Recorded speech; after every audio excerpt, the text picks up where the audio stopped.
अहम खबर आपके साथ शेयर करें। 2024 तारीख का गर्म तरीन साल साबित होने वाला है और ये पहला साल होगा जब आलमी दर्जा हरारत 1.5 डिग्री सेंटीग्रेड से तजावुज कर जाएगा। ये बात यूरोपीय मौसमियाती इदारे CCCS की जानिब से एक जारी रिपोर्ट में बताई गई।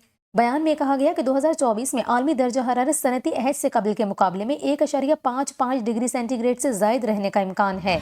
2015 के पेरिस मुआहदे में तय किया गया था कि आलमी दर्जा हरारत को 1.5 डिग्री सेंटीग्रेड से तजावुज नहीं करने दिया जाएगा। 2 डिग्री सेंटीग्रेड की बालाई हद को साइंसदानों ने नाकाबिले तलाफी हद करार दिया, क्योंकि इससे दुनिया को तबाहकुन हालात का सामना होगा। यूरोपीय इदारे की डेप्यूटी डायरेक्टर की जानिब से कहा गया कि यह आलमी दर्जा हरारत के रिकॉर्ड्स में एक नया मनफी संग मील साबित होगा। रिपोर्ट के मुताबिक अक्टूबर में आलमी औसत दर्जा हरारत सनती अहद से कबल के मुकाबले में 1.65 डिग्री सेंटीग्रेड जायद रहा। ये गुज़िश्ता 16 माह में 15वां महीना था जब औसत आलमी दर्जा हरारत 1.5 डिग्री सेंटीग्रेड से ज्यादा रिकॉर्ड हुआ।